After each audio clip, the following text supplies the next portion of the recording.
மனுஷனாலே பாவமும் பாவத்தினாலே மரணமும் உலகத்திலே பிரவேசித்தது போலவும் எல்லா மனுஷரும் பாவம் செய்தபடியினால் மரணம் எல்லாருக்கும் வந்தது போலவும் இதுவும் ஆயிற்று. इसीलिए जैसा एक मनुष्य के द्वारा पाप जगत में आया और पाप के द्वारा मृत्यु आई और इसी रीति से मृत्यु सब मनुष्य में फैल गई क्योंकि सबने पाप किया है।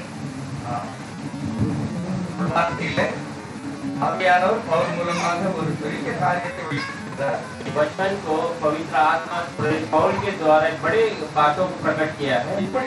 ஒரே மனுஷனாக தான் பாவம் உலகத்திலே வந்தது। ऐसा है कि एक ही व्यक्ति की वजह से इस दुनिया में पाप आया था। பாவத்தினாலே அந்த ஒரே மனிதன் மூலமாக மரணமும் உலகத்தில் வந்திருக்கு। वो पाप की वजह से वो एक व्यक्ति की वजह से इस दुनिया में मृत्यु भी आ गया था। அந்த மனிதன் யாரு? तो व्यक्ति कौन है? आदम है। हम யோசிப்போம் எப்படி ஒரு மனிதன் அப்படி என்ன ஒரு தவறு செய்தான்? हम सोच के देखेंगे एक व्यक्ति ने ऐसा क्या गलत काम कर दिया, எவ்வளவு மோசமான காரியத்தை செய்திருக்கிறான், इतना एक बुरी बातों को कर दिया है। அது உலகத்தில் எல்லாரையும் நம்மை கூட எல்லாரையும் பாதிக்கிறது। वो दुनिया के सब लोग हमें भी मिलकर जो है वो उसका तकलीफ हमसे விடுதலை அடைவதற்கு ஒரே ஒரு வழிதான்। इसमें से हमें छुड़ाया जाने के लिए एक ही रास्ता है। அதான் நம்ம தியானிக்க போகிறோம்। वही आज हम ध्यान வாசிக்கலாம் पढ़ेंगे। இன்னொரு வசனம் கூட 18வது வசனம் அதே அதிகாரத்துல 18வது வசனம் वही अध्याय में 18 वचन भी। ஆகையால் ஒரே மீறுதலினாலே எல்லா மனுஷருக்கும் ஆக்கினைக்கு ஏதுவான தீர்ப்பு உண்டானது போல ஒரே நீதியினாலே எல்லா மனுஷருக்கும் जीवने अलिக்கும் நீதிக்கு ஏதுவான தீர்ப்பு உண்டாயிற்று। इसीलिए जैसा एक अपराध सब मनुष्य के लिए दंड की आज्ञा का कारण हुआ वैसे ही एक धर्मी का काम भी सब मनुष्य के लिए जीवन के निमित्त धर्मी ठहराए जाने का कारण हुआ। ரெண்டு பேரை காண்பிக்கிறது। यहाँ पर दो व्यक्तियों को बताया गया है। ஒன்று மீறுதல் செய்தது ஆதாம், एक जो गलत काम किया आदम है, இன்னொன்று நீதி செய்தது और இயேசுவானவர்। धर्मी कामों को करने वाले यीशु मसीह। இந்த காரியங்களை நாம் இன்னைக்கு தியானிக்கிறோம்। बातों का हम अध्ययन करने वाले हैं। அப்பதான் நமக்கு ஒரு நித்திய ஜீவனை நாம் பெற்றுக்கொள்ள முடியும்। तब हमें इस आनंद जीवन को पा सकते हैं। நம்ம சபைக்கு எதுக்கு வரோம்? हम कलीसिया में क्यों आते हैं? சபைக்கு எதுக்கு வருகிறோம்? कलीसिया में हम क्यों आते हैं? தேவன் விரும்புகிறபடியே வாழ்ந்து அவருடைய நாமத்தை ஆராதிக்கணும்। प्रभु जैसा हमें चाहते हैं वैसे हम जीना है और उसके உலகத்திலுள்ள எல்லா ஜனங்களும் பாவத்தால் பாதிக்கப்பட்டார்கள்। दुनिया के सारे लोग पाप में फंसे हुए हैं। அது அவருடைய சரீரத்தையே பாதித்திருக்கிறது। वो उनके शरीर को जो है नुकसान किया है। அதிலிருந்து விடுதலைக்கு ஒரு வழியை கர்த்தர் வைத்திருக்கிறார்। उसके अंदर से छुटकारे का एक मार्ग को प्रभु ने रखा है। அதுதான் இயேசுவானவர்। वही यीशु मसीह ஆனா है। எப்படி இவனுடைய அறியாமை, இவனுடைய கீழ்ப்படியாமை மரணத்தை கொண்டு வந்தது? कैसा इसका न सुनने वाली जो आदत वो मृत्यु को लेके आया।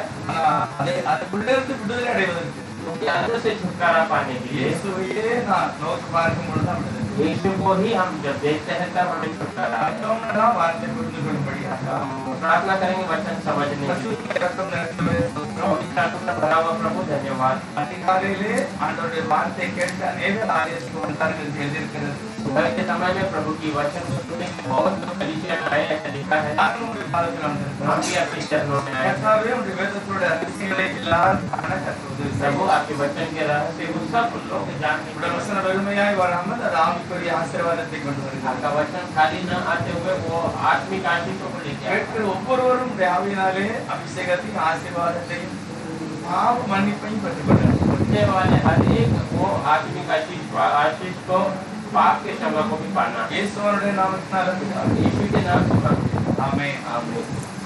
இந்த வார்த்தையில நம்ம எல்லாரும் என்ன செய்வாங்கன்னா, ஆதாமும் ஏவாளும் என்ன தவறு செய்தாங்க? அந்த பழத்தை சாப்பிட்டாங்க। इस वचन में हम देखते हैं कि आदम और हवा ने क्या गलत किया, वो फल को खा लिया। ஆனா உண்மை அது அல்ல। முதலாவது ஒன்று நடந்தது, அதுக்கு பிறகு அது நடந்தது। सच्ची बातें वो नहीं है, उसके पहले एक बातें वहाँ हुई है, उसके बाद वो बात हुआ। உலகத்துல படைக்கப்பட்ட அத்தனையுமே தேவன் வார்த்தையினாலே படைத்தார்। दुनिया में सृष्टि किया हुआ हर एक बात प्रभु ने वचन से सृष्टि நம்முடைய की। தேவன் வார்த்தையாக இருக்கிறார்। हमारा प्रभु वचन है।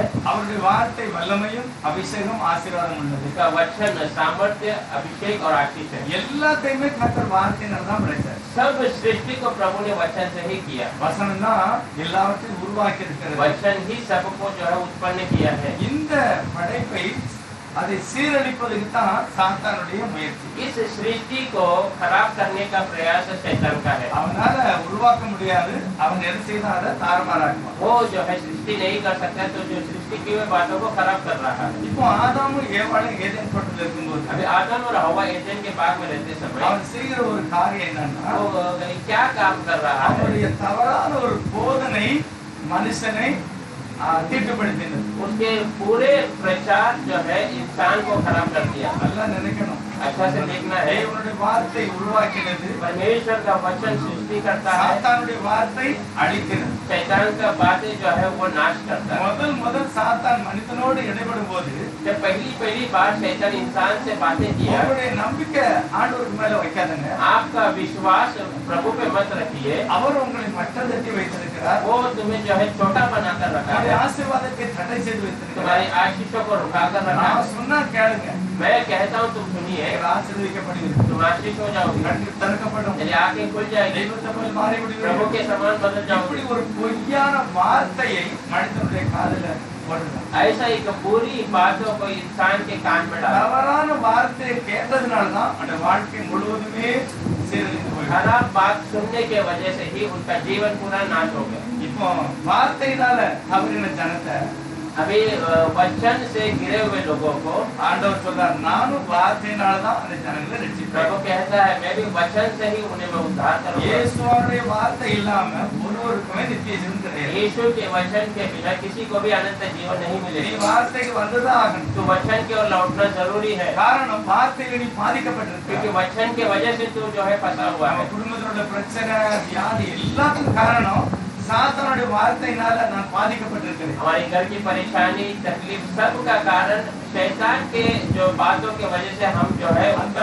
ஒரே மனுஷனால நான் பாதிக்கப்பட்டிருக்கிறேன். वो एक व्यक्ति के वजह से हम सब जो है आज तकलीफ। அது என்னன்னா தேவனுக்கு மேல உள்ள அன்பை, தேவனுக்கு மேல உள்ள நம்பிக்கையை விட்டு நம்மள பிரிச்சுட்டான். वो क्या है कि प्रभु के ऊपर के उस प्रेम को या प्रभु के ऊपर के उस भरोसा को छोड़कर वो हमें अलग कर दिया। இதை நான் திரும்ப பெற்று கூட என்ன செய்யணும்? इसको हम फिर से पाने के लिए क्या करना है? இருதயமும் இயேசுவையே நோக்கி பார்க்கணும். मेरा पूरा हृदय यीशु की ओर ही ஆண்டவரே, देखना है। நான் உம்மை நம்புகிறேன். प्रभु मैं आप पे भरोसा என்ன करता हूँ, சுகமாக்கணும். मुझे चंगाई என் कीजिए, குடும்பம் கட்டப்படணும். मेरा परिवार बांधा जाए, என்னுடைய தேவை मेरी சந்திக்கப்படணும். जरूरतें पूरा हो जाए। இயேசுவையே நீ பார்க்கணும். यीशु को ही आप देखें, ஏன்னா அழித்தது பிசாசு, क्योंकि नाश करने वाला शैतान है சிருஷ்டிகர் தேவன். और सृष्टिकर्ता प्रभु है। வார்த்தையினால் சிருஷ்டிக்கப்பட்டவர்.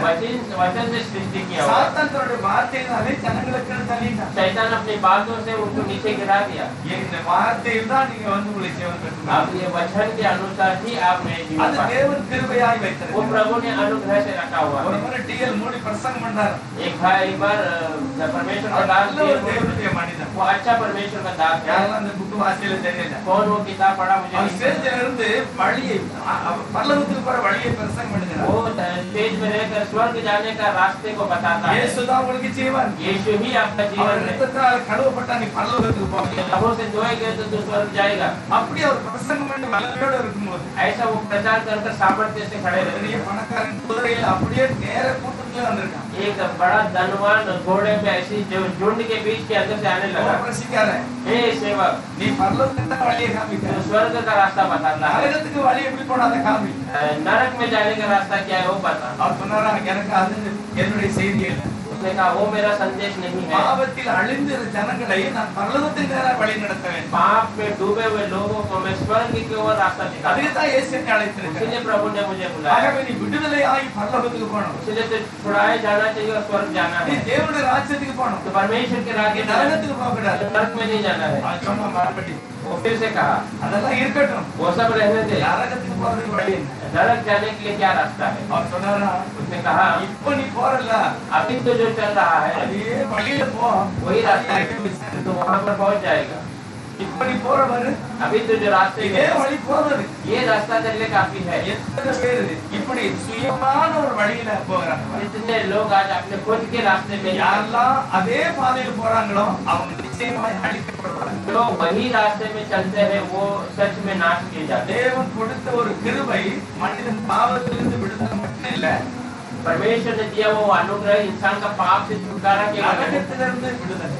पाताल से छुटकारा। சாத்தான் உங்களை எப்படியாவது அந்த பாதாளத்தில் தள்ளதான் வழி செய்கிறான். शैतान आपको कैसे भी उस पाताल में डालने का कोशिश करता है। அதனால நம்பிக்கையை நம்ம விட்டு எடுத்துட்டான். इसीलिए वो जो भरोसा को प्रभु के ऊपर का हमारे से निकाल दिया। எத்தனை பேருக்கு நம்பிக்கை இருக்கு? कितने लोग को भरोसा है? நமக்கு எவ்வளவுதான் நம்பிக்கை இருந்தாலும் हमें कितना भी भरोसा है, ஆண்டவருக்கு அவ்வளவு பெரிய ஒரு நம்பிக்கை வராது. प्रभु के ऊपर उतना बड़ा वो विश्वास नहीं யாருக்கு है। வரும்? किसको आएगा? யார் தெய்வத்தை முழுதா ஏற்றுக்கொண்டு ரட்சிக்கப்பட்டு அபிஷேகம் பெற்றாங்களோ அவங்க மட்டும்தான் உறுதியா இருப்பாங்க. जो प्रभु पे स्वीकार किया है, विश्वास करके बपतिस्मा लेके उन पे विश्वास करते हैं, முறுக்க மாட்டாங்க. वे कभी कुरकुर नहीं करेंगे। அவங்க ஏதாவது பிரச்சனை வந்தா சொல்லுவாங்க, ஆண்டவரே என்னுடைய தப்புனால இந்த மாதிரி நான் वो இருக்கேன். कोई परेशानी आएंगे तो कहेंगे प्रभु मेरी गलती की वजह से मैं आज ஒரு நாளும் தப்பு செய்ய மாட்டேன். आप कभी गलत नहीं कर ஒரு सकते, நாள் தீங்கு செய்வவர். आप कभी बुराई नहीं कर सकते, நன்மை செய்கிறவர். आप भलाई करने वाले हैं। எனக்கு தயவு செய்து மாற்றிடுன்னு சொல்லுவாங்க. मुझे अनुग्रह से आप बदल அவரை दीजिए, நான் நம்பணும், उन पे मैं भरोसा அவரை करना நான் है, விசுவாசிக்கணும், उन पे विश्वास करना அவரை है, நான் பேசணும். उनसे मैं बातें करना है, அப்பதான் என்னோட வாழ்க்கையில நான் மாற்றத்தை காண முடியும். तब हमारे जीवन में हम बदलाव வேற करेंगे। வழி கண்டிப்பா கிடையாது. और दूसरा कोई रास्ता नहीं இந்த है। உலகத்தோட அத்தனையுமே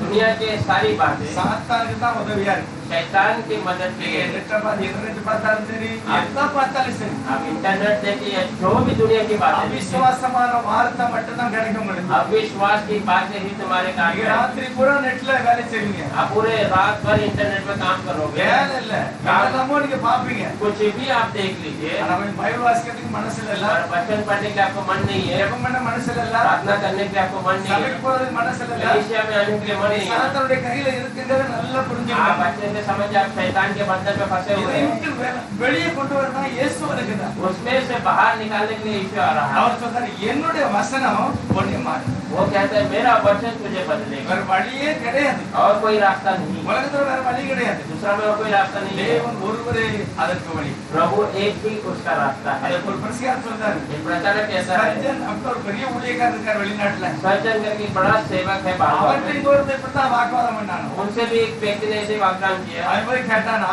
वो कहने लगा, ஓ பிரசியார, ओ प्रचारक, பரலோகம் கிடையாது, நரகம் கிடையாது. स्वर्ग भी नहीं, नरक भी नहीं है, இதுதான் பரலோகம், இதுதான் ये நரகம். दुनिया ही स्वर्ग और नरक है, இதுதான் பரலோகம், இதுதான் நரகம். यही स्वर्ग और नरक है। அவர் சொன்னாரு, இல்ல, वो कहा ऐसा नहीं, பரலோகம் வேற, स्वर्ग अलग है, நரகம் வேற. नरक अलग இது है। தேவன் கொடுத்த கிருபையின் நாட்கள்.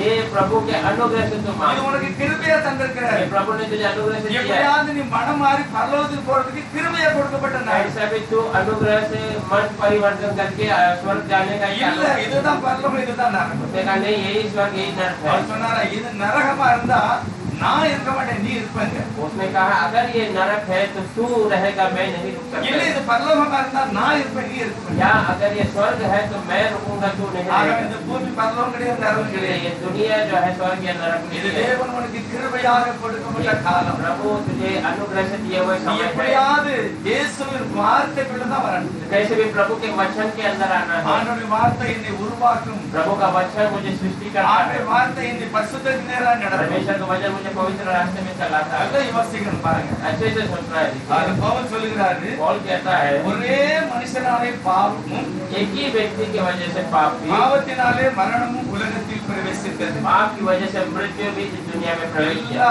மனுஷரையும் இது பாதிக்கிறது. सारे इंसान को वो जो है नुकसान है। காலையில யாரும் சொன்னாங்க, இன்னைக்கு வந்து ஃபாதர் டே. आज सुबह किसने कहा आज पिता का दिवस है, எனக்கு தெரியாது அது. मुझे वो पता नहीं है। எனக்கு ஃபாதர் டேன்னு சொன்ன உடனே ஒரு ஃபாதர் பத்தி ஞாபகம் வருது. मुझे पिता दिवस करके कहते हैं, एक पिता का याद आया। ஆதியாகமம் 49வது அதிகாரம். उत्पत्ति 49वां அது ஒரு अध्याय, பெரிய தகப்பன் அவர் வரார் பாருங்க. उसमें एक बड़ा सा पिता आता है। வசனம் முதல் வசனம் ஆதியாகமம் 49 முதல் வசனம். पहला वचन 49 में, उत्पत्ति 49 में पहला वचन। யாக்கோபு தன் குமாரரை அழைத்து, நீங்கள் கூடி வாருங்கள், கடைசி நாளில் உங்களுக்கு நேரிடும் காரியங்களை அறிவிப்பேன். फिर याकूब ने अपने पुत्रों को यह कहकर बुलाया, इकट्ठा हो जाओ, मैं तुमको बताऊंगा कि अंत के दिनों में तुम पर क्या क्या क्या बीतेगी। யாக்கோபு தேவனால் அழைக்கப்பட்ட ஒரு மனிதன். याकूब परमेश्वर से बुलाया हुआ அவர் முக்கியமான ஒரு கோத்திர பிதா. वो एक अहम जो है गोत्र पिताओं का है அவர் தீர்க்கதரிசி போல பேசுகிறார். तो भविष्यवक्ताओं के जैसा बात அவர் है। சொல்றாரு தன்னுடைய 12 பிள்ளைகளை பார்த்து और சொல்கிறாரு, अपने 12 बच्चों को देखकर कहता है வாங்க तुम आओ इधर, நாளைக்கு உனக்கு என்ன நடக்க போகுதுன்னு சொல்லுது. அப்படி சொல்லல அவர். कल में क्या होएगा मैं तुम्हें बताता, ऐसा नहीं कहा। கடைசி நாள்ல आखिरी दिनों में, கடைசி நாள்ல आखिरी दिनों உன் में குடும்பம் எப்படி இருந்தா சொல்லுது அப்படிங்கிறார். मेरा परिवार कैसा रहेगा मैं बताऊंगा। யாரை பார்த்து சொல்றாரு? इसको देखकर कहता है ஒவ்வொரு குடும்பத்தின் தலைவனையும் பார்த்து பேசுகிறார். एक एक परिवार के मेन सदस्य को வீட்டுல போய் நல்லா வாசித்து பார்க்கணும். घर में जाकर अच्छा पढ़कर देखिए। யாக்கோபு தீர்க்கதரிசி போல பேசுகிறார். याकूब भविष्यवक्ताओं के समान ரூபனை பார்த்து பேசுகிறார். रूबन को देखकर बातें ரூபனே நீ करते உருப்பட மாட்ட, ये रूबन तो अच्छा नहीं நீ रहेगा, ஒரு நாள் உருப்பட மாட்டாங்க. कभी अच्छा नहीं रहेगा। இது நடந்தது. ये हुआ, தகப்பனுடைய ஆசீர்வாதம் மகனை பார்த்து வருது. ஆசீர்வதிக்கல, சபிக்கிறார். पिता का आशीष पुत्र की ओर आता है, उसने आशीष नहीं இது किया। எப்ப நடக்குமா? ये कब होगा? கடைசி நாள். आखिरी दिनों में। யாக்கோபு சொல்றாரு, याकूब कहता है இன்றைக்கு ரூபம் கோத்திரம் எங்க இருக்கு? आज रूबन का पुत्र कहाँ है? நீங்க பார்க்கலாம். யாத்திராகமத்துல போற வழியிலேயே அங்க நின்னுட்டா வெளியேட்டு. तो निर्गमन में आधे रास्ते में भी वो रुक அவர் जाता है। கானானுக்கு போகல. तो कानान के अंदर गया போற है, வழியிலே நல்ல செழிப்பான இடம் இருந்தது. जाने के रास्ते में अच्छा हरियाली था। அவர் சொல்றாரு, நாங்க இங்கே இருந்துக்கிட்டோம். वो कहते हैं हम यहीं पर बन गए, ஆடு மாடு மேய்க்கிறது நல்லா இருக்கும். मुझे भेड़ बकरी चलाने के लिए இது सही नहीं। ரூபனுடைய கோத்திரம் பல 100 வருஷம் கழிச்சு இந்த மாதிரி வருது. ये रूबन का जो परिवार 100-200 साल के बाद ऐसा 400 வருஷம் கழிஞ்ச பிறகு இந்த சாபத்துக்குள்ள வருது. 400 साल के बाद इस श्राप के अंदर वो आ रहा है। அவர் சொன்னாரு, उसने याकूब ने कहा है உருப்பட மாட்டாடான்னு. वो अच्छा नहीं रहेगा। அது எதனால அப்படி சொல்றாரு? क्यों ऐसा कहता है? நடக்கிற வாழ்க்கை உன்னது பாதிக்கும். तू चलने वाला जो रास्ता है वो तुझे உன்னுடைய तकलीफ, நம்பிக்கை உன்னை கெடுத்துரும். तेरा भरोसा जो है वो तुझे खराब कर देगा। வீட்டு தலைவர் ஜாக்கிரதையா இருக்கணும். हर एक घर के मालिक जो ध्यान से உங்க பிள்ளையை பாதிக்கும், वो आपके बच्चों உங்க का வம்சத்தை பாதிக்கும். तुम्हारे वंश को அதனால खराब करेगा। குடும்பமா ஒழுங்கா தேவ சமூகத்துல இருக்கணும். इसलिए परिवार के साथ प्रभु के भवन में रहना। இயேசுநாதரை பிடிக்கணும். यीशु को पकड़ना है, அவர் சாபத்தை மாற்றுகிறார். वो श्राप को बदलने அவர் वाला, பாவத்தை மாற்றுகிறார். वो पापों को बदलने वाला। பழையற்பட்ட சான்ஸ் கிடைக்கல. पुराने नियम में ये मौका नहीं मिला, அவங்களுடைய பாவம் கூட தான் போச்சு. उनका पाप उनके पीछे ही चला था, விடுதலையே கிடையாது. उसमें से उनको छुटकारा नहीं था। எபிரேயர் 11 அதிகாரம் 13 அப்படிதான் எழுதிருக்கு. इब्रानियों 11:13 में ऐसे लिखा எவ்வளவு है, பெரிய நம்பிக்கையோட இருந்தார், कितना ही भरोसा எவ்வளவு करने பெரிய விசுவாசியா இருந்தார், इतना बड़ा विश्वासी அவங்க थे அந்த लोग। வாக்குத்தத்தத்தை பெற முடியவில்லை. वे लोग उस वाग्दान को पा नहीं அந்த पाए, பரிசுத்த ஜீவிதத்துக்குள்ள போக उस முடியல. पवित्र जीवन के अंदर नहीं जा पाए। மரித்தார்கள். वे सब मरे हैं, எல்லாம் வனாந்தரத்திலே வந்துட்டாங்க. सब जंगल में मरे हैं। இது எதுக்கு தெரியுமா? ये क्यों है? தகப்பனார் முக்கியமான நபர்கள் சரியில்லை. पिता या अहम व्यक्ति सही नहीं ஆனா है। புதிய ஏற்பாட்டு பைபிள் சொல்லுகிறது, नए करार में वचन இயேசு कहता है கிறிஸ்து நமக்கு தகப்பனாக வருகிறார். यीशु मसीह हमारा पिता बनकर आता है। நம்முடைய தகப்பனாகிய பிதா மனிதனாக வந்து பிதாவாக இருக்கிறார். हमारा जो है परमेश्वर पिता इंसान बनकर पिता के रूप में இதை बना है। ஏற்றுக்கொண்டாதான் எனக்கு வேதமே விளங்கும், இல்லைன்னா விளங்காது. इसे मैं स्वीकारूंगा तो मैं मुझे वचन समझ में आएगा। நம்முடைய தேவன் பரலோகத்திலும் பூமியிலும் ஒரே நேரத்தில் நிற்கிறவர் என்பது புரிந்து கொள்ளுங்கள். हमारा परमेश्वर धरती में और आसमान में जो है एक ही क्षण समय में खड़ा रहने எப்படியெல்லாம் वाला। அவர் கிரியை செய்தார்? कैसा कैसा वो कार्य है? ஆதியாகமத்தில் பார்க்கலாம். उत्पत्ति में देखते हैं, அவர் ஏதேன் தோட்டத்தில் நடக்கிற சத்தத்தை அவர் கேட்டான்னு போட்டிருக்கு. वो एदेन के बाग में चलते हुए उस आवाज को आदम ने அவர் सुना, நடக்கிறவராக இருந்தார். वो चलने वाला हो। அவர் ஆதியாகமத்துல ஜலத்துக்கு மேலே அசைவாடுகிறவராக वो இருந்தார். उत्पत्ति में जल के ऊपर वास करने वाला था। ஆபிரகாம் வீட்டுல ஒரு தூதனை போல பிரவேசித்தார். अब्राहम के घर में दूध के समान प्रवेश, மெல்கிசேதேக்கை போல அவனோடு பேசினார். मेलकिसेदेक के रूप में उनसे बातें की। இஸ்ரவேல் ஜனங்களோட மேகமாக அக்னியாக இருந்தார். इस्राएल लोगों के संग मेघ के रूप में आप தேவன் தன்னுடைய வல்லமையை யாருக்கும் கொடுக்க மாட்டார், அவரே செய்வார். प्रभु अपना सामर्थ्य किसी को नहीं देगा, वो खुद करेगा। எதனால கொடுக்க மாட்டாரு? क्यों नहीं देता? எதனால தேவன் அந்த சாமர்த்தியத்தை கொடுக்கல? क्यों प्रभु ने वो सामर्थ्य नहीं दिया? உலகம் முதலாவது நல்லா ஒரு பெரிய ஆசீர்வதிக்கப்பட்ட மனுஷன் தான் லூசிபர். दुनिया उत्पन्न होने के पहले बड़ा आशीषित पाया हुआ इब्लीस, ஆனால் அந்த அபிஷேகத்தை அவன் காத்துக்கொள்ளவில்லை. परंतु उस अभिषेक को उसने बचा के नहीं அவன் रखा। தேவனுக்கு தகுதியானவன் அல்ல. वो प्रभु का योग्य नहीं है। யூதா அந்த முதல் அதிகாரத்துல அப்படிதான் இருக்கு. यूदा के पहले अध्याय में ऐसे लिखा है, ஆதி மேன்மையை காத்துக்கொள்ளாதவன்.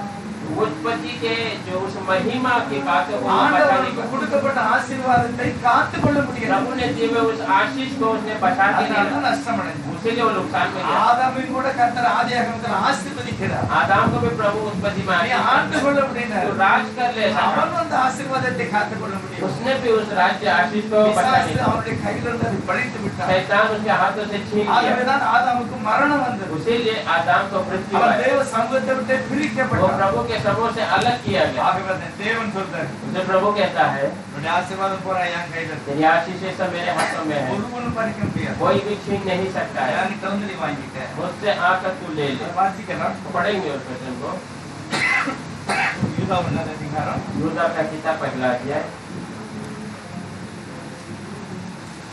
6வது வசனம் வாசிப்போம். 8वां वचन। தங்களுடைய ஆதி மேன்மையை காத்துக்கொள்ளாமல் தங்களுக்குரிய வாசஸ்தலத்தை விட்டுவிட்ட யூதர்களையும் மகாநாளின் நியாயத்திற்குக்கென்று நித்திய சங்கிலிகளினாலே கட்டி காத்துக்கொள்ளாதவர்கள் அந்தகாரத்தில் அடைத்து காத்துக்கொள்ளாதவர்கள். नहीं बचा।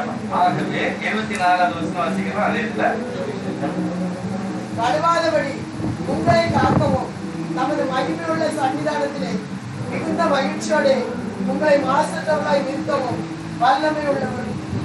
அடுத்த வசனம். நாம் ஒருவரே ஞானம் உள்ளவருமாகிய நம்முடைய ரட்சகரான தேவனுக்கு கனமும் மகத்துவமும் வல்லமையும் அதிகாரமும் இப்பொழுதும் எப்பொழுதும் உண்டாவதாக. ஆமென். अब जो तुम्हें ठोकर खाने से बचा सकता है, தேவன் என்னை பாதிக்கப்படாதபடி காப்பாற்றுகிறார். वो मुझे नुकसान न होने जैसा मुझे बताता है, और अपनी महिमा की भरपूरी के समान सामने मगन और निर्दोष करके खड़ा அவருடைய कर மகிமையினால உங்களை கண்டிப்பா அவருக்கு முன்னால நிறுத்துறார். उनकी महिमा से आपको अवश्य एक दिन उसके सामने खड़ा करेगा। उस एकमात्र परमेश्वर हमारे उद्धारकर्ता की महिमा और गौरव और पराक्रम और अधिकार हमारे प्रभु यीशु मसीह के द्वारा தேவனே மனிதனாக வந்து प्रभु स्वयं इंसान बनकर आकर இவனுக்குள்ள இருக்கிற இந்த ரத்தத்தை புதுப்பிக்கணும். इसके अंदर के उसके पूर्ण को शुद्ध करना है। அவனுடைய சரீரம் பாதிக்கப்பட்டிருக்கிறது. उसका शरीर जो है नुकसान उठाया நமக்கு है, நம்பிக்கை வர மாட்டேங்குது பாத்தீங்களா? तो भरोसा नहीं आ रहा है। எவ்வளவுதான் நம்பிக்கையோட விசுவாசமா இருந்தாலும் हम कितना ही विश्वास से என்னுடைய भरोसा, சரீரம் இன்னும் மீட்கப்படுது. मेरा शरीर अभी भी छुड़ाया என்னுடைய है, ஆத்மா மீட்கப்பட்டிருக்கு. मेरी आत्मा छुड़ाई गई है, இன்னும் நான் மீட்கப்படணும். पर मेरा शरीर छुड़ाया है, எல்லாரும் நான் மீட்கப்படணும். आज दिन में छुड़ाया जाना है। இப்போ இவன் எப்படி பாதிக்கப்பட்டிருக்கான்? अभी कैसा नुकसान में है, இவனுடைய பாதிப்பு இவன் சரீரம் முழுவதையுமே மரணத்தை கொண்டு வந்திருக்கு. इसका जो नुकसान है, इसका शरीर पूरा मृत्यु की ओर लेके आ இப்ப गया। நம்ம சரீரத்துல என்ன இருக்கு? अभी हमारे शरीर में क्या है? மரணம் இருக்கிறது. मृत्यु है, அது சாத்தான் கொடுத்தது. और शैतान दिया हुआ அவருடைய है, விஷம் கலந்து இருக்கிறது. उसके अंदर विष भरा हुआ है। இப்ப நம்ம என்ன செய்யணும்? अभी हम क्या இந்த कर रहे हैं? விஷத்திலிருந்து நான் விடுதலை அடையணும்னா उस विष से अगर हम छुड़ाए जाते हैं, இயேசுவினுடைய வார்த்தையை நான் நம்ப வேண்டும். यीशु के वचन को हम विश्वास தேவனுடைய करें। வார்த்தை தான் என்னுடைய ரத்தத்தை மட்டும் இல்ல என் சரீரத்தையே மாற்றுகிறது. प्रभु का वचन ही मेरा लहू ने मेरे शरीर को बदल देता है। ஆகவே தேவன் இதை எல்லாத்தையும் ஏத்துக்கிறார். प्रभु ये सारी बातों को स्वीकार लेता है। எனக்குள்ள பாவம் இருக்குங்கிறது எப்படி தெரியும்? मेरे अंदर पाप है, ये कैसा मालूम होगा? இது எப்படி தெரியும்? ऐसा मालूम होगा, நான் பேசுகிற வார்த்தை मैं जो बोलने वाली बातों ரோமர்கள் நிருபத்துல சொல்லியிருக்கு பாத்தீங்களா? रोमियो की किताब में लिखा है, देखिए, அவர்களுடைய நாக்கின் கீழே பாம்பின் விஷம் இருக்கிறது. उनके जबान के नीचे सर्प का विष भरा हुआ है। அவர்கள் எப்பொழுதும் பொய்யை பேசுவார்கள். वो हमेशा झूठ बातें कहते அது हैं, சாத்தானுடைய தந்திரம். वो शैतान की चालाकी है। அவன் என்ன செஞ்சானா? அவன் பொய் சொன்னா उसने क्या किया? वो झूठ बोला है, அவனையும் பொய் சொல்ல வச்சுட்டான். हमें भी झूठ बोलने को रख दिया। இப்போ நான் உண்மையை சொல்லணும்னா अभी सच தேவ कहना है, ஆவி எனக்குள்ள வரணும். प्रभु का आत्मा मेरे अंदर தேவ आना है। ஆவி எனக்குள்ள வரணும்னா प्रभु का आत्मा मेरे अंदर, தேவன் மனிதனாக என்று மரிக்க வேண்டும். प्रभु इंसान बनकर आकर जन्म அது நடந்ததா? वो हुआ था क्या? நம்ம டிஸ்கவரியில சேனல்ல பாத்தீங்கன்னா எல்லா மிருகங்களை பத்தி அவங்க ஆராய்ச்சி हम பண்ணுவாங்க. डिस्कवरी पे अगर देखते हैं तो हर एक जानवरों को वो लोग जो है खोज करते நம்ம हैं। எல்லாருக்கும் தெரியும் எல்லா மிருகங்களையும் அவங்க ஆராய்ச்சி பண்ணுவாங்க. हम जानते हैं, सब जानवर की खोज करते हैं, சில நேரம் போடுவாங்க. कभी कभी डालते हैं। சிங்கம் அடிச்சு செத்ததை விட கொசு அடிச்சு செத்தவங்க தான் நிறைய பேர். शेर ने जितना लोगों को मारा है, उससे अधिक मच्छर ने लोगों का जान लिया। எல்லாம் அவங்க தியானிக்கும் போது ये सब अगर हम ஒரு ध्यान பெரிய காரியத்தை கண்டுபிடிச்சாங்க. एक बड़ी बातों को उन्होंने खोज किया है। விஷமுள்ள பாம்பு பூச்சி ஏதாவது மிருகத்தை கண்ட செத்து போயிருக்கு. विष का जो सर्प हो या कोई कीड़ा है, कोई जानवर को काटता है तो मर जाता है, ஆனா ஆட்டுக்குட்டி சாவ முடியும். पर मेमना मरता नहीं है। உங்களுக்கு தெரியுமா?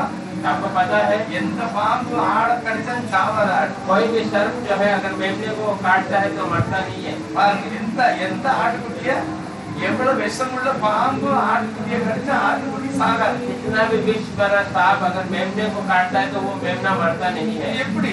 ये कैसा होता அவருடைய है? ஆராய்ச்சியில அதை கண்டுபிடிச்சிருக்காங்க. उनके खोज में उन्होंने ढूंढ कर ஒரு निकाला। பாம்புடைய விஷம் ஆட்டுக்குட்டிய தாக்கும்போது एक सर्प का विष जब मेमने के लहू, அதுக்குள்ள ரத்தம் வந்து उसका लहू जो அந்த है விஷத்தை அது ஆசீர்வாதமாய் மாற்றி விடுகிறது. उसके विष को वो आशीषित बदल देता है।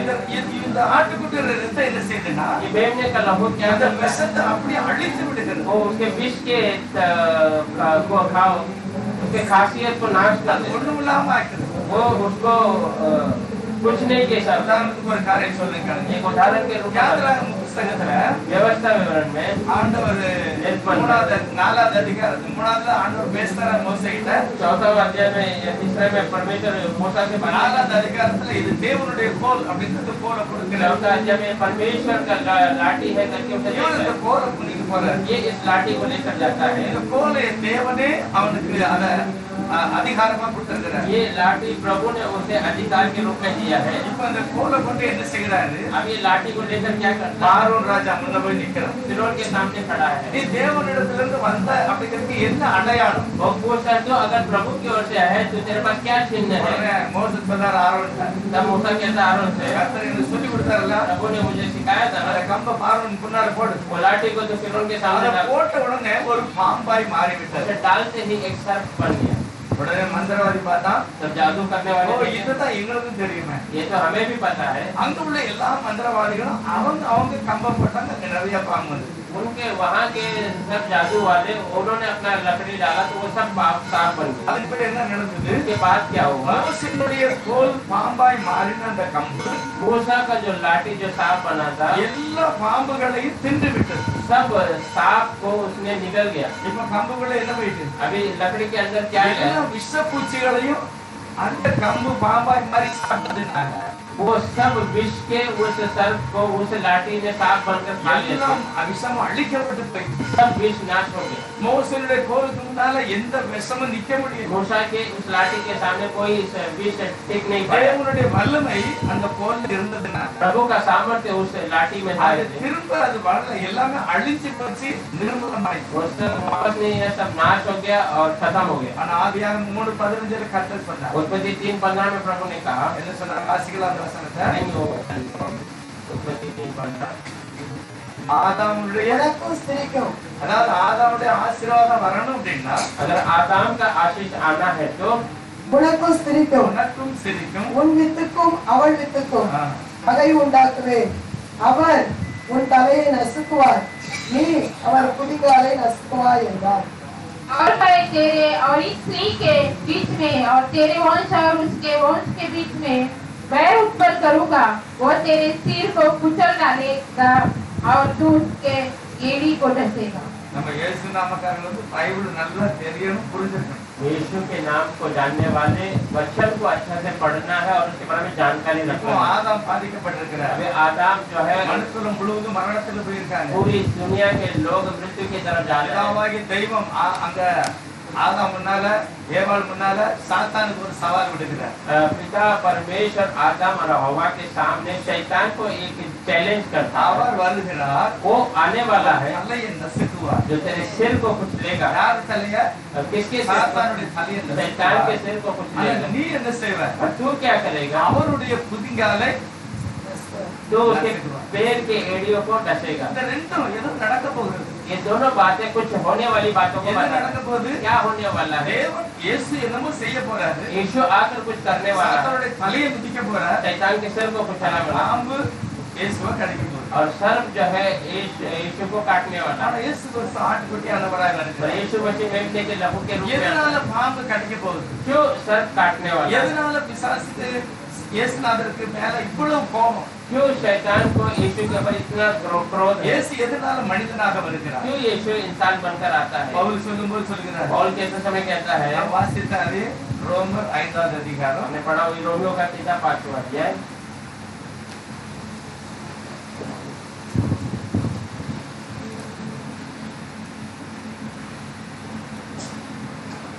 19வது வசனத்துல 19 அன்றியும் ஒரே மனுஷருடைய கீழ்ப்படியாமையினாலே उस समय में भी एक ही व्यक्ति के न सुनने के அநேக பாவிகளாய் ஆக்கப்பட்டது போல बहुत लोग पापी बने, इसलिए ஒருவருடைய கீழ்ப்படிதலினாலே अनेक நீதிமான்களாய் ஆக்கப்படுவார்கள். एक के सुनने की वजह से सब धर्मी पैदा அதாவது बनते। ஒரு மனிதன் மூலமாக பாவமும் மரணமும் உலகத்துல வந்துச்சு. एक व्यक्ति की वजह से पाप और मृत्यु இப்ப இந்த ஆதாமும் இவனுடைய ஃபேமிலி எல்லாம் நல்லவங்களா மாறணும்னா अभी आदाम और उसके परिवार वाले अच्छे இந்த ஆதாமுடைய சகலத்தையும் அந்த ஆதாம் ஏற்றுக்கொள்ளணும். इस आदाम की हर एक बातों को वो आदाम स्वीकारना चाहिए, எல்லாவற்றையும் தன்னுடைய சரீரத்தில் ஏற்றுக்கொள்ளணும். सब बातों को अपने शरीर में लेना है। இயேசுவானவர் உங்களுடைய பாவத்தை என்னுடைய பாவத்தை சரீரத்தில் ஏற்றுக்கொள்ளணும். यीशु मसीह आपके मेरे पापों को सबके पापों को शरीर में அவர் स्वीकार करता ஏற்றுக்கொள்ளும் போதுதான் है।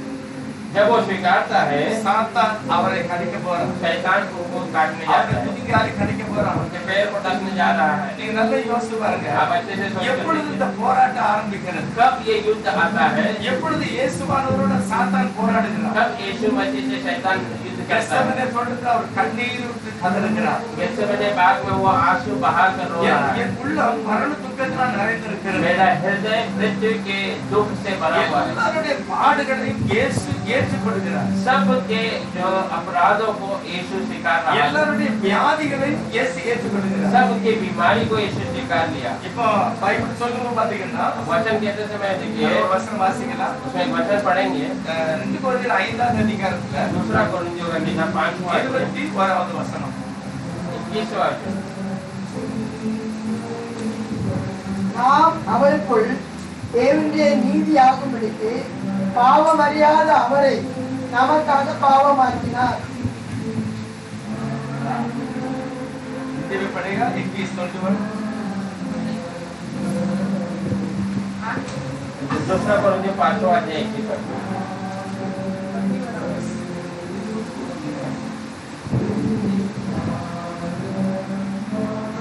நாம் அவருடைய தேவனுடைய நீதியை பெறும்படி நாம் அவருக்குள் தேவனுடைய நீதியாகும்படி அதாவது நாம் இயேசுநாதருக்குள் தேவனுடைய நீதியை பெறும்படிக்கு हम यीशु मसीह के अंदर प्रभु के उस धार्मिकता को पाने, பாவம் அறியாத அவரை அதாவது இயேசுவை पाप न किया हुआ न जानने वाला उनको यीशु को நமக்காக हमारे लिए பாவம் ஆக்கினார்.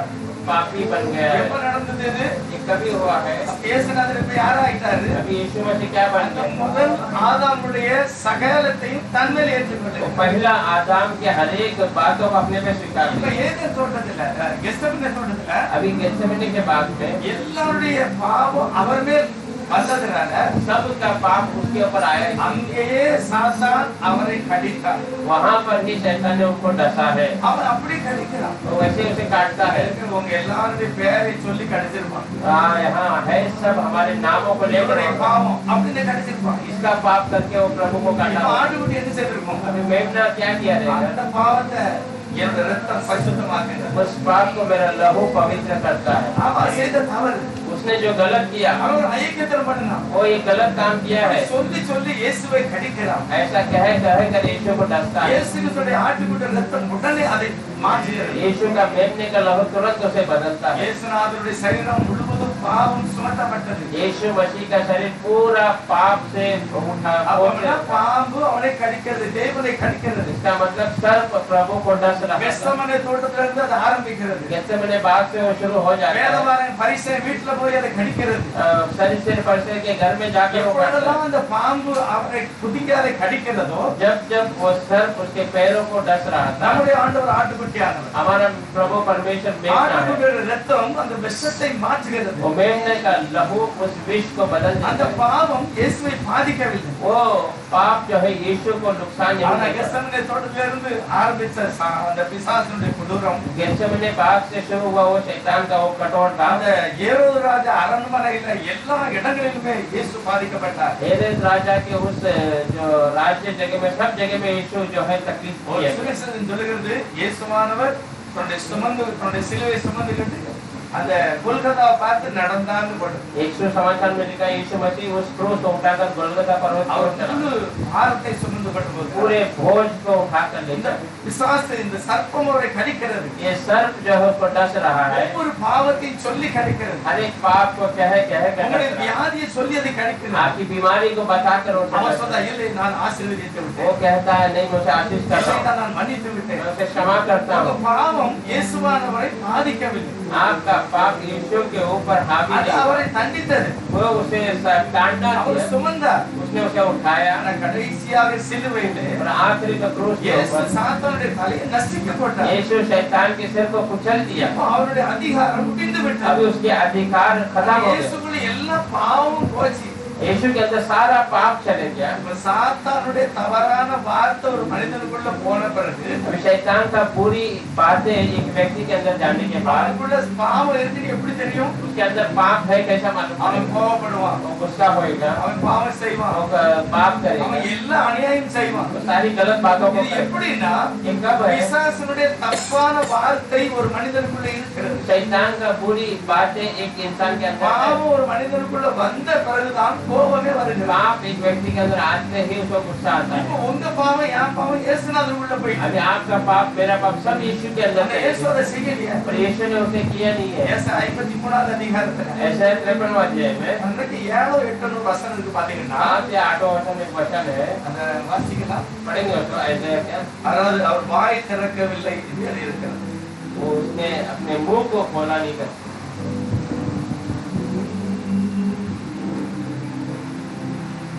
7வது வசனம் அவர் வெறுக்கப்பட்டும் ஒடுக்கப்பட்டும் இருந்தார். ஆனாலும் நம்முடைய வாயை அவர் திறக்கவில்லை. இயேசு வாய் திறக்கவே இல்லை. यीशु ने अपने मुंह खोला இப்ப नहीं। சாத்தான் நினைக்கிறான் எல்லாருடைய பாவத்தை இயேசு ஏத்துக்கிட்டாரு. अभी शैतान देख रहा है तो यीशु ने सबके पापों को இவரு लिया। தப்பு தப்பா பேசுறாரு, अब ये भी गलत बातों को இவரு करेगा, பொய் சொல்றாரு, ये भी झूठ कहेगा, இவரு கோபப்படுவாரு, ये भी क्रोधित होगा, என்னத்தையாவது சொல்லுவாரு. कुछ ना कुछ உலகம் பாதிக்கப்படும், तो पूरी दुनिया नाश ஜனங்கள் பாதிக்கப்படும். लोग नुकसान में आएंगे। பைபிள் சொல்லுது बाइबल के அமைதியாக शांतता। இந்த வசனத்தை வாசிக்கலாம். அவர் நெருக்கப்பட்டோம் ஒடுக்கப்பட்டும் இருந்தார். ஆனாலும் தம்முடைய வாயை அவர் திறக்கவில்லை. அடிக்கப்படும்படி கொண்டு போகப்படுகிற ஒரு ஆட்டுக்குட்டியை போலவும் தன்னை மயிர் கத்திரிக்கிறவனுக்கு முன்பாக சத்தமிடாது இருக்கிற ஆட்டை போலவும் அவர் தம்முடைய வாயை அவர் திறவார். ஆட்டுக்குட்டியை போல வாயை திறக்கவில்லை. वो मेमने के समान अपने मुंह को खोला नहीं। நீங்க தப்பிக்கொள்ளணும் அப்படின்னா आज अगर आप बचाए இயேசுநாதர் சொல்கிறார், यीशु मसीह कहता है வாய் திறக்கக்கூடாது. तो अपने मुंह को खोलना नहीं பிரச்சனை है। வரும்போது வாய் திறக்கக்கூடாது. परेशानी आते समय तो मुंह खोलना கணவன் नहीं மனைவி சண்டை வரும்போது வாய் திறக்கக்கூடாது. है। पति पत्नी झगड़ा நீ हो வாய் திறந்தனா तो मुंह खोलेगा तो இயேசு லூசிபரை அல்லது சாத்தானை அல்லது பாம்புடைய தலை நசுக்கப்பட்டு விட்டது. यीशु ने जैसा लूसीफर ने जो शैतान ने उस सर्प के पैर को कुचल दिया, அவருடைய அதிகாரம் புடுங்கப்பட்டது. उसका अधिकार छीना गया। கொலோசியர்ல எல்பிசல் அருமையாக இருக்கிறது. एफेसियों में இயேசு வெற்றி சிறந்தார். यीशु विजय प्राप्त किया, அவர் வெற்றி சிறந்தார். वो विजय प्राप्त किया। இப்ப அவன்கிட்ட அதிகாரம் இல்ல. अभी उसके पास अधिकार नहीं है। லூசிபர் சொல்றான், अभी लूसीफर कहता है ஜனங்களை इन लोगों को நான் பேச மாட்டேன், मैं नहीं बातें करूंगा, அவரை பேச வைப்பேன், मैं उनसे ही बात அவரை பேச வைப்பேன். उससे बात कराऊंगा। மனம் திரும்பாத ஜனங்கள் मन न परिवर्तन करने वाले சாத்தா लोग, பேச மாட்டாங்க. शैतान अभी बात नहीं करेगा, இவங்களே பேசுவாங்க. ये लोग ही बातें करेंगे। யார் என்ன பேசுவாங்க? क्या बातें करेंगे? கிறிஸ்தவனுக்கு சண்டை வந்தா தெரியும். पति पत्नी में जो झगड़ा आता है आपको मालूम எங்கேயாவது है? நீங்க மறைவா ஒரு டேபிள் கடையோ மொபைலே சார்ஜ் பண்ணி வச்சுட்டு வாங்க, அங்க வீட்டுல என்ன நடக்குதுன்னு நமக்கு தெரியும். अगर आप चुपके से मोबाइल से रिकॉर्डिंग में डाल के आएंगे तो आपको मालूम हो जाएगा अंदर क्या बात है। சாத்தான் கிரியை செய்தானா இல்ல இயேசு கிரியை செய்கிறார்? शैतान कार्य कर रहा है या यीशु मसीह இப்போ कर அவன் रहा है? பேச வேண்டாம், अब वो बात नहीं करेगा, அவன் பேச வேண்டாம். वो नहीं बात அவனுடைய करेगा। தலை நசுக்கப்பட்டது, उसका सिर कुचला गया, அவனுடைய அதிகாரத்தை கர்த்தர் எடுத்து उसके விட்டார். अधिकार को प्रभु ने ले लिया। முழுவதும் மனம் திரும்பல அப்படின்னா अभी पूरा तो मन परिवर्तन नहीं உனக்கு करेगा। ஆல்ரெடி பாவம் இருக்கிறது, तेरे अंदर पाप भरा हुआ है, ரத்தம் பாதிக்கப்பட்டிருக்கிறது. तेरा लहू உன்னையே பேச வைப்பான். तुझसे ही वो बातें நீ कराएगा। தப்பு தப்பா பேசுவ, तू गलत गलत நீ பொய் बातें, பொய்யா பேசுவ. तू झूठा झूठा இதுல बोलेगा, இருந்து விடுதலை அடையணும்னா इससे तू छुड़ाया जाएगा। இயேசுநாதர் வார்த்தையினால் உன் இருதயம் நிரப்பப்பட வேண்டும். यीशु का वचन से तेरा हृदय நீ भरना चाहिए। இயேசுநாதர்கிட்ட தான் வரணும். यीशु के पास ही आना நல்ல है। வார்த்தையை பேசணும். तो अच्छी बातों को நீ करना है, ஆசீர்வதிக்கப்பட்டவனா तो இருக்கணும். आशीषित पाए हुए உன்னுடைய रहना है। சிந்தனையில வசனம் தான் இருக்கணும். तेरे विचार में केवल वचन அப்பதான் रहना நீ है। சாத்தானை ஜெயிக்க முடியும். तब तो शैतान पे विजय प्राप्त இந்த कर। குடும்பங்கள்ல எதனால பிரச்சனை? आज परिवार में क्यों झगड़ा होता है? இயேசுவின் வார்த்தைக்கு முழுவதுமாக இடம் கொடுக்கிறது. यीशु के वचन को पूरा जगह नहीं அவன் दिया, சாத்தானுக்கு இடம் கொடுத்திருக்காரு. शैतान को जगह दिया। கோபம் வந்துட்டு गुस्सा आ गया, நான் நானா இருக்க மாட்டேன். मैं नहीं रहूंगा, அப்ப எப்படி இருப்பாங்க? इसका मतलब कैसे बन जाएगा? சாத்தானா மாறிடுவாங்க. वो शैतान बदल இது जाएगा। சாத்தான் படுகிற பிளான். ये शैतान करने वाली चाल है, தேவன் அவருடைய தலையை நசிக்க விட்டார். परंतु प्रभु ने उसके सिर को कुचल ஆனா दिया, அவன் போட்ட வித்துவான்ட்ட இருக்கு. पर उसने डाला वो बीज तेरे अंदर है, அதை நீ கவனமா வெளியே விரட்டிட்டு இயேசுவின் வார்த்தையை உள்ளே ஏற்றணும். उसको जो ध्यान से बाहर हटाकर यीशु के वचन को तेरे परिवार में விடுதலை அடைய முடியாது. तब से सिद्ध। வேதம் சொல்லுது தினமும் நீ ரட்சிக்கப்படணும். वचन कहता हमेशा तो उद्धार पाना தினமும் நீ है, மறுரூபப்படணும். हर दिन तो रूपांतर होना है, அப்பதான் உன்னுடைய வாழ்க்கையில் ஒரு மறுரூபமே கிடைக்கும். तब तेरे जीवन में एक रूपांतर, இல்லைன்னா கண்டிப்பா கிடையாது. नहीं तो नहीं मिले। இயேசுவானவர் சிலுவையிலே எல்லாருடைய பாடுகளையும் வேதனைகளை சுமந்தார். यीशु मसीह क्रूस पर सबके पाप और वेदना को, எல்லாருடைய அக்கிரமங்களை சுமந்தார். सारे लोगों के अधर्म को स्वीकार। இப்போ அவர் பண்ணுகிற ஒரு பிளான் அதுதான். अभी वो करने वाली बात एक ही है, என்ன சொல்றாரு? क्या कहता है? ஒரே மனுஷனாலே பாவம் வந்துட்டல, एक ही व्यक्ति की वजह से पाप आ गया அதனால था, மரணம் வந்துட்டல. उसके वजह से मृत्यु भी आ गया இப்போ ना। அந்த ரோமர்ல அருமையாக பவுல் மூலமாக ஆவியானவர் பேசுகிறார். रोमियो में पौल के द्वारा प्रभु आत्मा, இப்போ நீ தப்பித்துக் கொள்றதுக்கு ஒரு வழி இருக்கு. अभी तो बचने के लिए एक रास्ता है, அதை அதிகாரத்துல வாசிக்கலாம். वही अध्याय में पढ़ेंगे रोमियो में ஆகவே 18வது வசனத்துல 18 वचन में, ஆகையால் இல்ல அதோட இந்த வசனம் வாசிக்கலாம். 15வது வசனம். 15 वचन।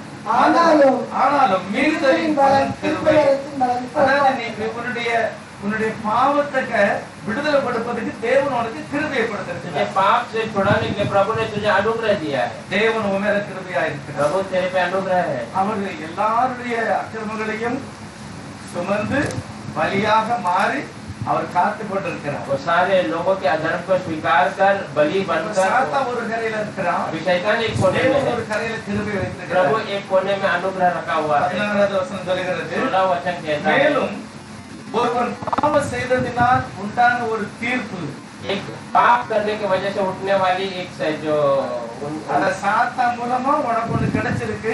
அது என்னது? மரணம். शैतान के द्वारा तुझे एक फल जो मिला है वो அது मृत्यु உன்னை है, மட்டுமில்ல உன் குடும்பத்தையே பாதிக்கிறது. वो तुझे नहीं तेरे परिवार को खराब ஆனா करता है। தேவனோ ஒரு கிருபை வைத்திருக்கிறார். तो परमेश्वर एक अनुग्रह அதை करता நீ है, ஏற்றுக்கொண்டனா उसे तो स्वीकार। சாத்தான் எவ்வளவு பெரிய துரோகத்தை உன் மேல வச்சாலும் அதை ஒன்றுமில்லாம மாற்றி விடும். शैतान कितना बड़ा दोषी तेरे पर लगेगा, क्योंकि वो कुछ नहीं जैसा தேவன் है। கொடுக்கிற தீர்ப்பு பிசாசுடைய தீர்ப்பை காட்டும் பெரியது. परमेश्वर देने वाली जो उत्तर है शैतान के बातों से बहुत बड़ी है। வாசிக்கலாம் இந்தியிலையும் बड़े 16 வசனம். மேலும் ஒருவன் 8 பாவம் செய்ததினால் உண்டான தீர்ப்பு தேவன் அருளும் ஈவுக்கு ஒப்பானதில்லை.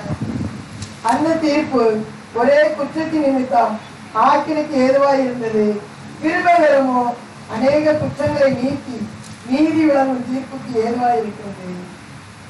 ऐसा एक मनुष्य के पाप करने का फल हुआ, वैसे ही दान की दशा नहीं, क्योंकि एक ही के कारण दंड की आज्ञा का फैसला हुआ, परंतु बहुत से अपराधों के कारण ऐसे वरदान उत्पन्न हुए कि लोग धर्मी ठहरे। தேவனுடைய அந்த ஆசீர்வாதத்தை எடுத்துக்கொண்டார். நமக்கு ஆசீர்வாதம் प्रभु का उस आशीष को अगर आप ले लोगे तो आपको आशीष, இதை எப்படி நான் பெற்றுக்கொள்ள முடியும்? इसको हम कैसे पाना है? ஆண்டவர் வயசுக்கு ஆசீர்வாதத்தை நான் எப்படி அனுபவிக்க முடியும்? प्रभु रखे हुए उस आशीष को मैं कैसे अनुभव ஒரே करूं? ஒரு வழி பைபிள் தான். एक ही रास्ता है, वो परमेश्वर का वचन। யாரெல்லாம் பைபிள் இருக்கு பார்ப்போம். इसके पास प्रभु का वचन है, பிழைச்சுக்கிறீங்க, கண்டிப்பா நீங்க பிழைத்துக் கொள்வீங்க. सच में आप बचाए जाएंगे। யார்கிட்டலாம் இல்லையோ நீங்க கவனமா இருங்க. जिसके पास वचन नहीं है आप समझ के அது रहें। சரீரத்தை மட்டும் இல்ல, குடும்பத்தையே காலி பண்ணிடுவோம். वो केवल आपका शरीर नहीं, आपके परिवार को, தேவன் தன்னுடைய வார்த்தையை கொடுத்திருக்காரு. क्योंकि प्रभु ने उसके वचन को हमें दे दिया है। அதுல ஒண்ணு குறைஞ்சதுல அருமையான ஒரு வசனம். पहला कोरिन्थियों में अच्छा सा एक वचन है, வாசித்து பாருங்க. पढ़कर देखिए। பவுல் மூலமாக கர்த்தர் பேசுகிறார். पौल के द्वारा परमेश्वर बातें करता है। எப்படி எனில் 21வது வசனம் வாசிக்க பாருங்க. 21 वचन देखिए, அதாவது எப்படி எனில் कैसा है कि தேவ ஞானத்துக்கு ஏற்றபடி परमेश्वर के ज्ञान के अनुसार உலகமானது சுய ஞானத்தினாலே தேவனை அறியாது இருக்கிறது. दुनिया का लोग खुद के ज्ञान से प्रभु को जाना அவன் नहीं, தேவனை அறிவதற்கு என்னெல்லாமோ பிளான் பண்ணிக்கிட்டு இருக்கு. वो प्रभु को जानने का कुछ ना कुछ तरीका सोच நீ रहा है। நதிக்கு போறான், पवित्र नदी में जाता ஒரு है, மலைக்கு போறோம், एक पर्वत पे जा रहा है, என்னமோ தீயை ஒழிச்சுட்டு என்னமோ பண்ணிட்டு இருக்கான். आग लगा कर कुछ ना कुछ कार्य कर रहा சுயமான ஒரு ஞானத்தினால தெய்வத்தை அறிய முடியல. है। खुद के उसके ज्ञान से प्रभु को जान नहीं पाया वो। ஆனால் ஆவியானவர் சொல்லுகிறார் பாருங்க, आत्मा वाला பைத்தியமாக தோன்றுகிற பிரசங்கத்தினாலே पागलपन के अनुसार दिखने वाला इस प्रचार के தேவன் தன்னுடைய ஜனங்களை ரட்சிக்க சித்தமாக இருக்கிறார். प्रभु अपने लोगों को उद्धार करने की मर्जी है। பிரசங்கத்தினால தான் ரட்சிக்கப்பட முடியும். जो परमेश्वर को प्रचार के द्वारा வசனத்தை கேட்டாதான் ரட்சிக்கப்பட तो முடியும். वचन सुनेंगे तभी வேற उद्धार வழியே இல்ல. और रास्ता नहीं है। இது நானா தேவ சமூகத்துக்கு வரணும், हम खुद प्रभु के समान ஆசையோடு வரணும். पूरी आशा से आना है, ஏன்னா தேவன் உன் கையில கொடுத்துட்டாரு. क्योंकि प्रभु ने आपके விசுவாசத்தால நசுக்கப்பட்டு போய்விட்டது. शैतान का सिर कुचला அவங்க गया है, வீட்டுக்குள்ள நுழைய முடியாது. वो आप तेरे घर में नहीं आ நீங்க सकता இடம் கொடுக்கப்படாது பவுல் சொல்லுகிறார். और तू जगह नहीं देना सकता, சாத்தானுக்கு இடம் கூடாது, शैतान को जगह அவனை मत உட்கார விடாது, उसे बैठने मत அவனை दे, விரட்டு. उसको भगा। அதுக்கு விரட்டுக்கு ஒரே ஒரு வழி, தேவனுடைய ஆயுதத்தை எடுக்கணும். उसका एक ही रास्ता तो प्रभु के उसके हथियार को उसके பவுல் அருமையான वचन को சர்வாயுத வர்க்கத்தை குறித்து பேசுகிறார். पौल अच्छे से वो युद्ध करने वाले उस हथियार के बारे எப்பொழுதும் में நீ ஆயத்தமா இருக்கணும். हमेशा तू तैयार रहे, எப்பொழுதும் தேவனுடைய சர்வ வார்த்தை எடுத்துக்கொள்ள வேண்டும். हमेशा तू प्रभु के वचन को ले, தேவனுடைய பட்டயத்தை எடுத்துக்கொள்ள வேண்டும். परमेश्वर के तलवार को लेना, விசுவாசத்தை நீ விடவே கூடாது. विश्वास को छोड़ना नहीं है। நம்ம யாரோட பழகுதமோ அந்த புத்தி தான் நமக்கு வரும். किसके साथ बातें करते संबंध रखते उनकी बुद्धि हमें आती நீ है। படத்துல சினிமா படத்திலே பழகினா அந்த புத்தி தான் உங்களுக்கு இருக்கும். अगर आप पिक्चर के बारे में देखेंगे तो वही बुद्धि आपको आएगी। மணிக்கணக்கா படம் பார்ப்பாங்க, घंटों तक वो पिक्चर 5 देखेंगे, நிமிஷம் வேத வாசித்து ஜெபம் பண்ணா இடம் இருக்காது. 5 मिनट के लिए वचन पढ़कर प्रार्थना करना उनके समय। புரிஞ்சுக்கணும், நான் சாத்தான் மேல இருக்கிறேன் அப்படின்னு समझ நினைச்சுக்கணும். जाना है आप अच्छे से मैं शैतान के बंधन में நீ हूँ, கிறிஸ்தவனா இருக்கலாம், சாத்தான் கையில நீ இருக்க. तो मसीहाई हो सकता है पर तू शैतान के ஆனா बंधन அவன் में है, என்னன்னாலும் உன்னை செய்வான். उसलिए वो तुमसे कुछ भी நீ कर रहा है, அழக்கூடாது. तो रोना नहीं ஏன்னா है। நீயே ஒண்ணு அவனை விட்டுருக்க. அவனை இயேசு சிலுவையில அடிச்சிட்டாரு. उसको प्रभु ने क्रूस पर मार அவன் दिया, தலை நசுக்கப்பட்டுட்டு. उसका सिर कुचला ஆனா गया, அவன் விதைச்ச விதை உன் இருதயத்துல இருக்கு. पर उसने जो बीज बोया वो तेरे हृदय में அதை अभी எடுக்கிறதுக்கு ஒரு வழிதான். उसको निकालने के लिए एक ही रास्ता யோவான் है। 4:63 சொல்றாரு, यूहन्ना 6:63 என்னுடைய வசனத்துல ஆவி இருக்கிறது, परमेश्वर के वचन में आत्मा அதுல है, ஜீவன் उसमें இருக்கிறது, जीवन है, அது உன்னை वो காப்பாற்றும், तुझे बचाएगा, அது உன்னை वो வெறுமையாக்காது. तुझे खाली नहीं रखेगा। மாதிரி பிரசங்கம் பண்ணிட்டாரு. ऐसा प्रचार कर। அடுத்து கர்த்தர் சொல்றாரு, उसके बाद प्रभु कहता है இந்த சரீரத்தை நீங்க புசிக்கணும், मेरे शरीर को तो खाना என் है, ரத்தத்தை நீங்க குடிக்கணும், मेरे लहू को तो पीना அப்பதான் है, உனக்கு ஜீவன் வரும். तब तुम्हें आनंद से இந்த जीवन। வசனத்தை கேட்ட உடனே ये वचन को सुनते ही அவங்களுக்கு புரியல. उनको समझ में नहीं आया। வாசிக்கலாம், யோவான் 6:63. पढ़ेंगे यूहन्ना 6:63 को। आत्मा तो जीवनदायक है, शरीर से कुछ लाभ नहीं। जो बातें मैंने तुमसे कही है वे आत्मा है और जीवन भी है। ஆவியை உயிர்ப்பிக்கிறது, மாம்சமானது ஒன்றுக்கு உதவாது. நான் உங்களுக்கு சொல்லுகிற வசனங்கள் ஆவியாயும் ஜீவனாயும் இருக்கிறது. அடுத்த 6:66 666 சொல்லலாம். 666 அது முதல் 3:60 வருது பாருங்க. அது முதல் அவருடைய சீஷரில் அநேகர் அவருடனே கூட நடவாமல் இப்ப 3:60 பாருங்க, அவங்களே தன்னாலே வெளியே வர 3:6 में हम देखते हैं बहुत सारे लोग अपने आप पीछे हट जाते हैं, ஆண்டவர் வார்த்தை வெளியே வர. प्रभु के वचन से बाहर जा இந்த रहे हैं। வசனம் நல்லா இல்ல, ये वचन इनका सही नहीं है, இது நமக்கு ஒத்து வராது. ये हमारे लिए सही नहीं होगा। ஆண்டவர் பார்க்கிறாரு, அவர் கண்ணு முன்னாலே வெளியே போறோம். प्रभु देख रहा है, उनके आंखों के सामने लोग उनसे சில बात- வார்த்தை கத்த ये சொன்னாரு, लोग देखकर कहता है நீங்க போகிறீங்களா? आप लोग भी जाने वाले வேத हैं। அருமையான ஒரு வார்த்தை சொன்னார் 68. पतरस एक अच्छा सा जवाब देता है, சீமோன் பேதுரு அவருக்கு பிரதித்திரமாக, ஆண்டவரே யாரிடத்துல போவோம்? நித்திய ஜீவ வசனங்கள் உம்மிடத்தில் உண்டு. இயேசுவனுடைய வார்த்தையில நித்திய ஜீவன் இருக்கு. ईश्वर के वचन में अनंत जीवन। ஆதாம் நித்திய ஜீவனை இழந்துட்டான். आदम अनंत जीवन खो दिया, நம்ம எல்லாருமே இழந்துட்டோம். हम सब खो दिए थे, தேவன் கிருபையா கொடுத்திருக்கிறார். प्रभु ने अनुग्रह से दिया है। நித்திய ஜீவனை நீ பிடிக்கணும் அப்படின்னா इस अनंत जीवन को जो पकड़ना है, வேதம் சொல்றாரு, पतरस कहता है எங்கய்யா நாங்க போவோம்? हम कहाँ पर जाएं? இருக்கிற வார்த்தையில நித்திய ஜீவன் இருக்கு. आपके पास जो वचन है उसमें अनंत जीवन है। வசனத்தை நான் விட மாட்டோம். आपके वचन पर पढ़ेंगे, இதனால தான் வருவோம். हम आपके पीछे आएंगे। பேதுருடைய வாழ்க்கையில அந்த வார்த்தையில அவர் அறிக்கை செய்தபடியே நடந்து प्रभु ने उसके मुंह से जब कबूल किया उसके अनुसार उठा। ரோமர் 3:13 வாசிக்கிறோம். रोमियो का किताब 3:13 पढ़ेंगे। 3:13.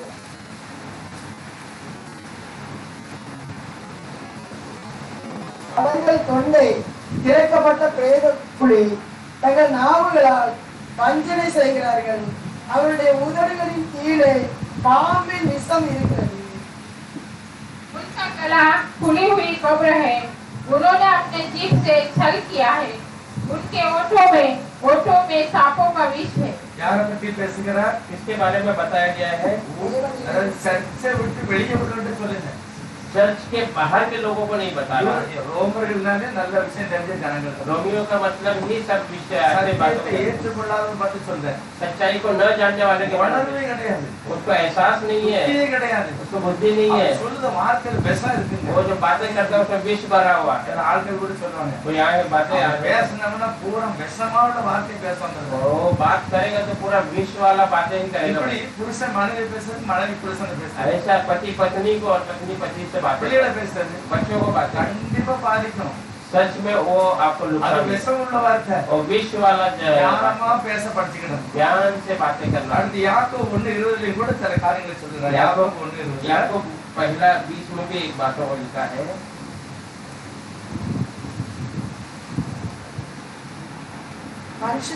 மனுஷனுடைய கோபம் தேவனுடைய நீதியை நடப்பிக்க மாட்டாது. ஆகையால் நீங்கள் எல்லாவித அழுக்கையும் கொடிய துர்க்குணத்தையும் ஒழித்துவிட்டு உங்கள் உள்ளத்தில் நாட்டப்பட்டதாயும் உங்கள் ஆத்துமாக்களை ரட்சிக்க வல்லமை உள்ளதாயும் இருக்கிற வசனத்தை சாந்தமாய் ஏற்றுக்கொள்ளுங்கள். கோபம் ஒண்ணும் செய்ய முடியாது, உன்னை அழிக்கும் வேண்டாம். तेरा क्रोध जो तेरे लिए कुछ भलाई नहीं कर सकता, சாத்தான் கொடுத்தது. ये शैतान दिया இதை होगा। அப்படியே மூட்டை கட்டி வெளியே போட்டுறணும். इसे ऐसे बांध कर बाहर डाल அதை देना, வச்சுக்கிட்டே கூடாது வீட்டுக்கு. उसको तो घर पे रखना नहीं है। அடுத்து அவர் சொல்லுகிறாரு, उसके बाद वो कहता है சகல துர்க்குணம் पूरी जो बुरी बातें மற்றவர் எல்லாத்தையும் ஒழிச்சிரு. सबको तो नाश कर, அதை உள்ளத்திலே வைக்காது. वो तेरे हृदय में मत रख। ஆத்மாவை ரட்சிப்பதற்கு தேவனுடைய வார்த்தைக்கு அதை சாந்தத்தோட ஏற்று. तेरे आत्मा का उद्धार के लिए परमेश्वर के वचन को तो स्वीकारना। இப்போ ஏற்றுக்கொள்வது ஏற்றுக்கொள்ளாத அவங்க இஷ்டம். अभी स्वीकारना नहीं स्वीकारना उनकी मर्जी। இயேசுனார் யார் கதவையும் தட்டி மிதிச்சுக்கிட்டு உள்ள வர மாட்டார். यीशु मसीह किसी का दरवाजा खोल या तोड़कर अंदर नहीं आएगा, வர மாட்டார் கண்டிப்பா. वो नहीं आएगा। सच நான் கூப்பிட்டா தான் வருவார். हम जब बुलाएंगे तब நமக்கு आएगा। அறிவு கொடுத்திருக்கிறார். हमें अच्छा ज्ञान दिया है, இருக்கு ஞானம் இருக்கு. अच्छा बुद्धि दिया है। எதை தொடர்ந்து எதை தொடக்கூடாது நம்ம நல்லா தெரியும். जो छूना है जो नहीं छूना है अच्छे से ரயில்வே मालूम है। ட்ராக் தாண்டும் போது எவ்வளவு கவனமா தாண்டுதோம். रेलवे ट्रैक क्रॉस करते समय कितना ध्यान ஹைவே से தாண்டும் போது எப்படி கவனமா தாண்டுதோம். हाईवे को जब पार करते हैं कितना संभाल के நம்ம पार வீட்டுல करते हैं। எத்தனை எண்ணெய் மண்ணெண்ணெய் இருந்தாலும் கூட தாளிக்கும் போது அந்த எண்ணெயில நம்ம எடுக்க மாட்டோம். हम कितना ही जो तेल हमारे घर में है मगर जो சாப்பாட்டுக்கெல்லாம் அந்த எண்ணெய் மண்ணெண்ணெய் எடுக்க மாட்டோம். गैसलेट को हम इस्तेमाल அதெல்லாம் करते हैं, அறிவு நல்லா இருக்கு. उसमें अच्छा से ध्यान हम लगाते வாழ்றதுக்கு ஒரே வழி தேவனுடைய வார்த்தை. हैं। जीने का एक ही रास्ता प्रभु का நல்லா होता है। தெரியும் நமக்கு. हमें अच्छे से जानकारी हो। வாழ்க்கை உன்னுடைய கரத்துல இருக்கிறது. हमारा जीवन हमारे हाथ में ஆண்டவர் है। இலவசமாக வைத்திருக்கிறார். प्रभु ने हमें मुफ्त में दिया। நீதிமொழியில சாலமன் சொல்றாரு, नीति वचन में ஐயோ, सुना, தேவன் அதை ஒளிச்சு வைக்கல. प्रभु ने उसे छुपाया नहीं है, தெருவுல நிப்பாட்டி இருக்கிறார். वो बीच रास्ते में रखा है। வேலைகளே என்கிட்ட வாங்கன்னு கூப்பிடுது. हे अनपढ़ तो मेरे पास आओ, நான் உனக்கு பேரை உன்னை நீதிமானாய் मैं மாற்றுவேன். तुम्हें धर्मी बनाऊंगा। தேவன் தன்னுடைய நீதியை எல்லாருக்கும் மத்தியில வச்சிருக்கிறார். प्रभु उसकी धार्मिकता सबके बीच में रखा है। அப்படியும் பார்த்து அப்படிதான் சொல்றாரு. हमें भी देख रहे थे कि வெளிச்சத்தை சரியான இடத்துல வை. तो उजाले को सही रास्ते में रखा। அப்பதான் வீட்டுல உள்ள எல்லாருக்கும் தெரியும். तब घर के सबको वो मालूम पड़ेगा। ஆகவே தேவனுடைய வார்த்தை தான் என்னை நித்திய ஜீவனுக்கு நேராய் நடத்தும். प्रभु का वचन ही हमें अनंत जीवन நான் की நித்திய मार्ग- ஜீவனை இழந்திருக்கிறேன். मैं अनंत जीवन को அது சாத்தான் போட்ட தவறான வார்த்தையினால வந்திருக்கு. और शैतान डाला हुआ गलत बातों की இப்ப वजह நான் से இயேசுனாலே நல்ல வார்த்தை ஏற்றுக்கொண்டேன். अब मैं यीशु की अच्छी बातों को நான் ஜீவனை பெற்றுக்கொள்ள முடியும். जीवन को पालू। இன்னொரு வசனம் கூட வாசிக்கலாம். और एक वचन पढ़ेंगे, पहले யோவான் 3வது அதிகாரத்துல 5வது வசனம். अध्याय में 5 वचन। 1 யோவான் 3:5. அவர்கள் உலகத்துக்குரியவர்கள், ஆகையால் உலகத்துக்குரியவைகளை பேசுகிறார்கள், உலகமும் அவர்களுக்கு செவி கொடுக்கும். तुम जानते हो कि वो इसलिए प्रकट हुआ कि पापों को हार ले जाए और उसके स्वभाव में पाप नहीं। 1 யோவான் 3:5. पहला யோவான் 3:5। அவர் நம்முடைய பாவங்களை சுமந்து தீர்க்க வெளிப்பட்டார் என்று அறிவீர்கள். அவரிடத்தில் பாவம் இல்லை. அவரிடத்திலே பாவம் இல்லை. 8வது வசனத்துல பாவம் செய்கிறவன் பிசாசினால் உண்டாயிருக்கிறான். ஏனெனில் பிசாசானவன் ஆதி முதல் பாவம் செய்கிறான். பிசாசனுடைய கிரியைகளை அழிக்கும்படிக்கு தேவனுடைய குமாரன் வெளிப்பட்டார். जो कोई पाप करता है वो शैतान की ओर से है, क्योंकि शैतान आरंभ ही से पाप करता आया है। परमेश्वर का पुत्र इसीलिए प्रकट हुआ कि शैतान के कामों को नाश करे।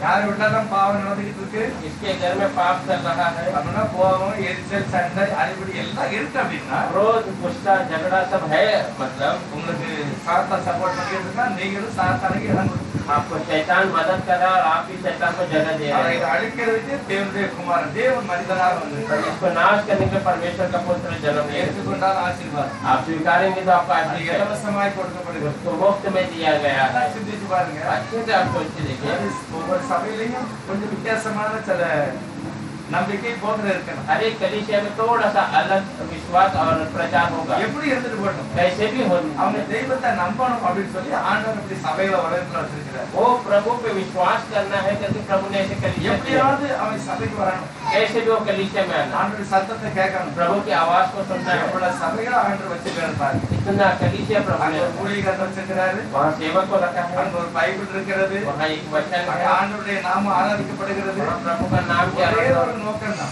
एक ही मतलब எப்படியாவது மனிதன் ரட்சிக்கப்பட வேண்டும். ऐसा भी इंसान उद्धार पाना தேவனே है। உலகத்துல கிருபையாய் ये வைத்திருக்கிறார். प्रभु खुद इस दुनिया में अनुग्रह से रखा அந்த है। தேவன் தான் நடு மையத்தில் இருக்கிறார். वो प्रभु स्वयं इसके बीच में है। போதனை ஒவ்வொருத்தரும் என்னெல்லாமோ பண்ணுதாங்க. प्रचार अलग अलग बहुत कुछ ஆனா करते हैं। தேவன் சமூகத்துல போறவன் அவர் பிடிச்சுக்கிட்டவன் அவன் और பாக்கியவான். प्रभु के समूह में जाने वाला अगर प्रभु को पकड़ लेगा तो சபை जाने। ஒன்றும் ரட்சிக்கப்படுறதில்லை, कलीसिया आपको उद्धार नहीं करेगा, ஊழியக்காரனும் ரட்சிக்கப்படுறதில்லை. सेवक आपको उद्धार नहीं தேவன் करेगा। இயேசுவான்ற வார்த்தையை அனுப்பி ரட்சிப்பார். यीशु मसीह अपने वचन को बेचकर आपका उद्धार அது करेगा। நமக்கு கிருபையாய் वो கொடுக்கப்பட்டது.